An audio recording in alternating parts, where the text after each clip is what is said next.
I think we're about to replay a little bit of that, at least in the next 30 to 90 days. The pain trade is to go up. So that's probably where we're going. 吓懵了！哎呀妈，哎呀妈，哎呀妈，你有胆大的应该。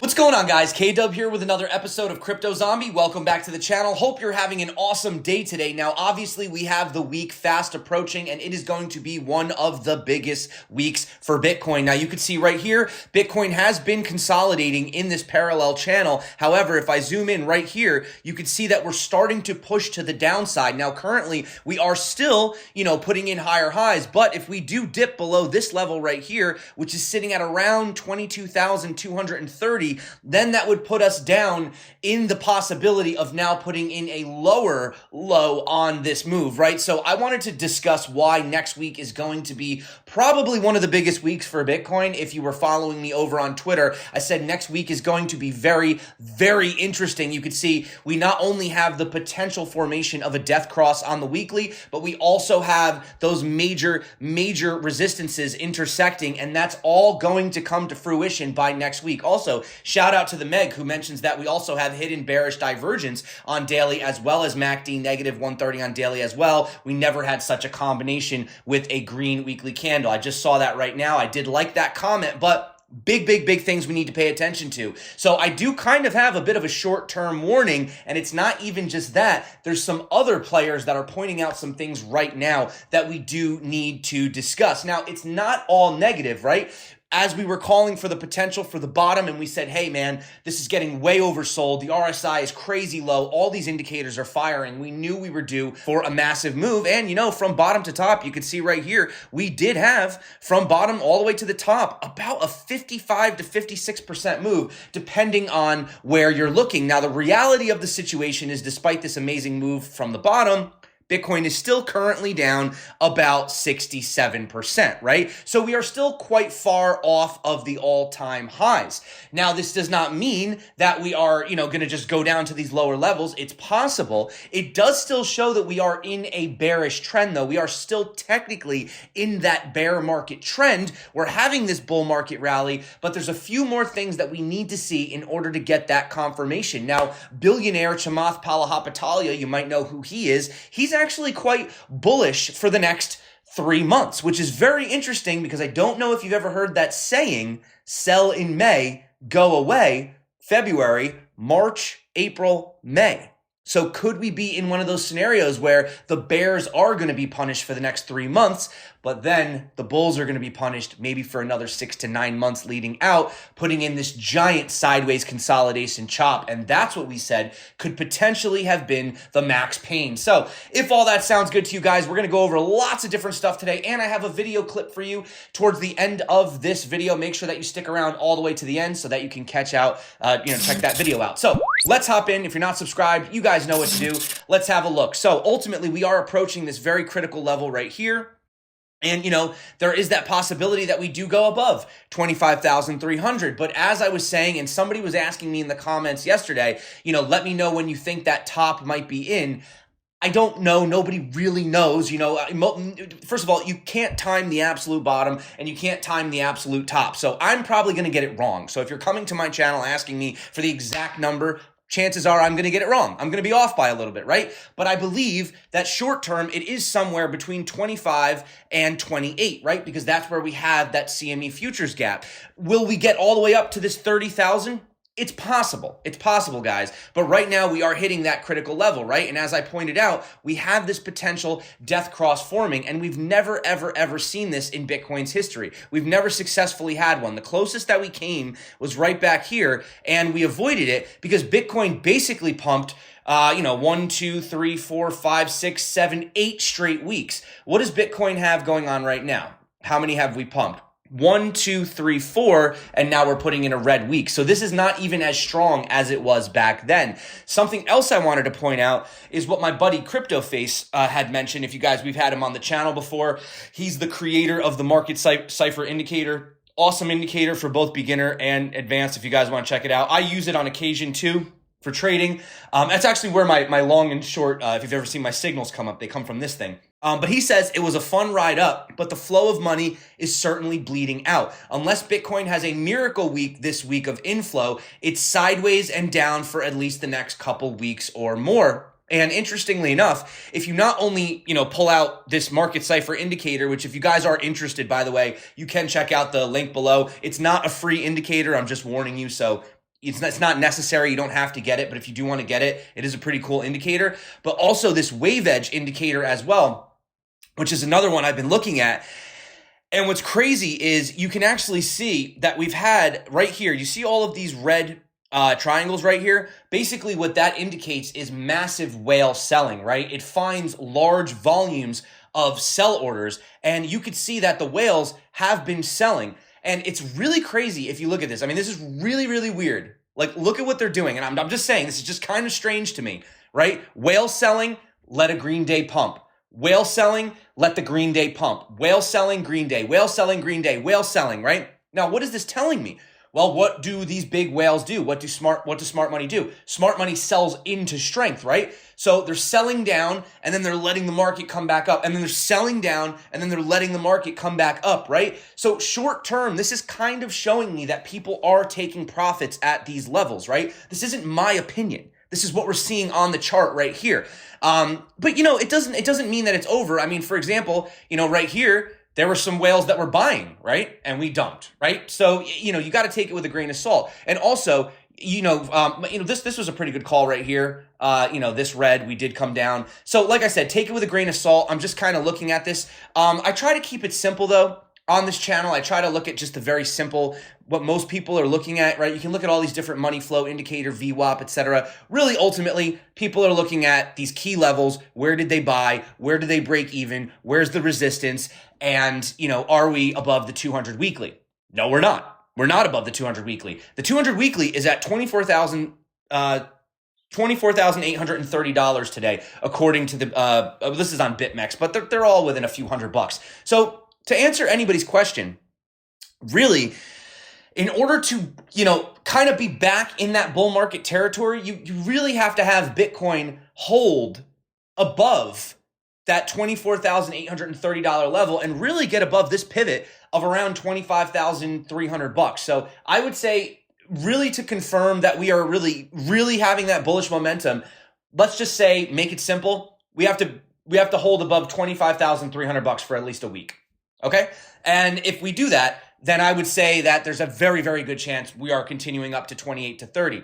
If we do get rejected here, which is why I think next week is going to be a little bit, crazy, then there is the possibility that we do come back down. Not saying we have to go, all the way down to the bottom. Remember, we do still have this upward sloping trend, right? So even if we came down here, closed the CME futures gap, had a little bounce, came down here again, and held this upward sloping trend, you could theoretically see Bitcoin go down to about $18,700, theoretically, technically, actually, not theoretically, technically, and still be bullish, right?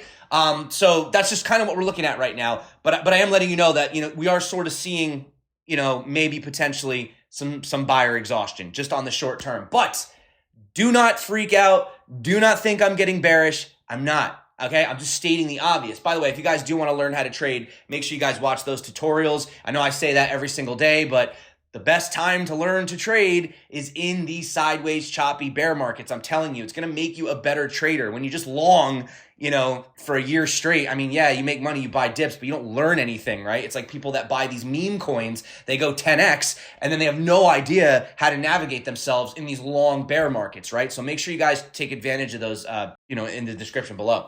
So Income Sharks, what is he saying? People still seem to be confused as to why it's been up only.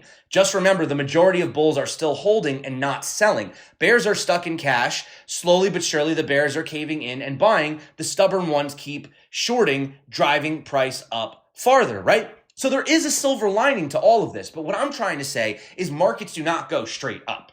And I don't believe that we're in that full-on crazy ultimate bull market moment just yet. Remember, even if the Fed does have that pivot, historically, and I don't have that chart pulled up, but you know what chart I'm talking about, historically, once they do pivot, we actually see markets tank, right? Weird, totally backwards, but usually it's because, well, they have a very good reason to do it, right?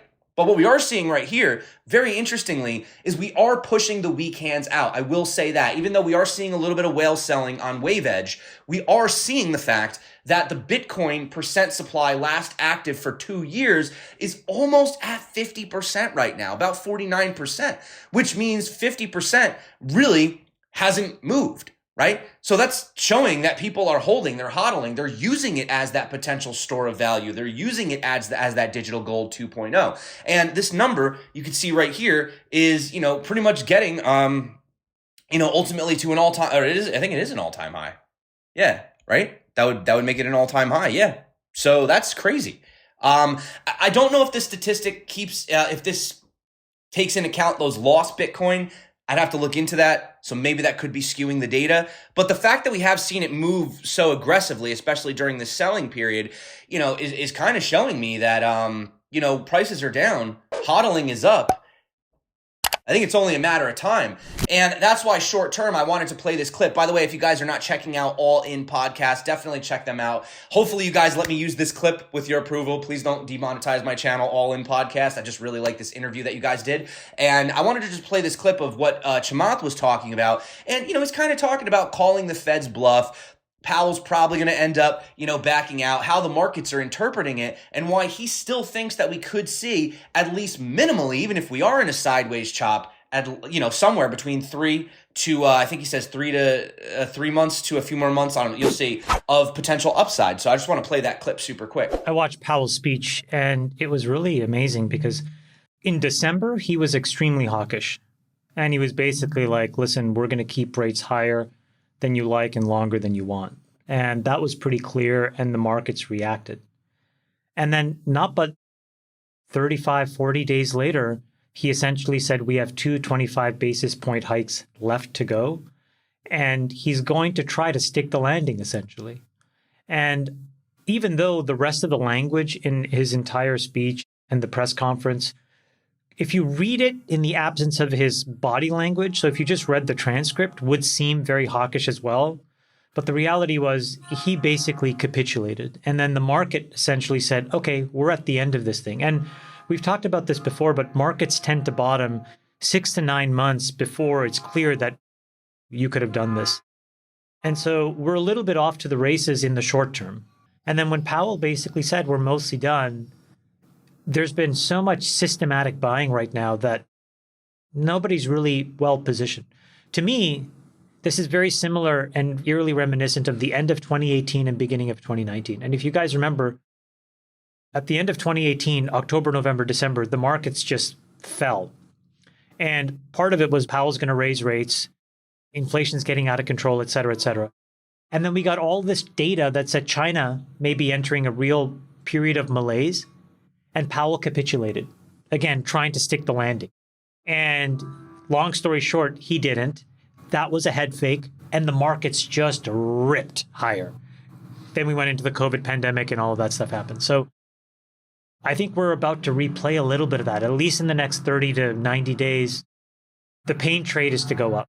So that's probably where we're going. So, of course, the big question is, everyone wonders, are these billionaires, do they just say things so that the market will do the other? I obviously, guys, take everything with a grain of salt, but he may have a point here. I still don't think we're 100% out of the woods just yet. I do think there's still a lot of issues macroeconomically that are going to filter their way in over time. But as we said, everyone was getting too bearish. We knew it was time for the pop. Right now, everyone's getting extremely bullish. They're starting to feel cocky about those calls. I'm not saying that we can't have a fake out push up to that 28K range. I'm just saying be very careful, because if we do get rejected, next week, and we will know literally pretty much a week from today, right? Or at least the following Monday. So 8 days from today, we're going to have that answer. So make sure you guys get subscribed if you aren't. And I did just want to end on a cool story. You may have heard this, but you can now play Doom. You guys remember that game Doom? Directly on Bitcoin. So it says Ordinal's Bitcoin NFTs are evolving, advancing from pixelated memes and pet rocks to a playable Doom clone in a matter of days. It says being written to Bitcoin means the functional game will forever live on the immutable blockchain as long as the network is online. Folks can play this version of Doom. So it's official, guys. It's official. You can play Doom on Bitcoin. I don't really know what that means, but I wanted to share that. Obviously, they say it's not the first time. They've run doom on, calculators, ATMs, smartwatches, toasters, and Pelotons, but now it is also on Bitcoin. So that is it for me, guys. Thank you so much for coming back to the channel. You can see right here, we are in fact testing this level. Like I said, the lowest I'd want to fall is around that 22.2 level. Technically, this is the level right here. Normally, to be honest with you, not telling you what to do, and I don't know if I'm going to take this trade because I don't like trading on weekends, but this would be the area where I would want to put in that long. But again, it's Sunday, and we kind of have to see what's going to happen with the week. So not financial advice, but again, guys, if you do want to learn how to trade, don't just do anything. Don't ever do anything because I talk about it. I'm just a guy on the internet. What do I know? So if you do want to learn, though, how to trade, you watch these videos. I'll let you know what I'm doing in my opinion. You can watch those tutorials popping up right here, right now. Until next time, stay crypto, and of course, peace out.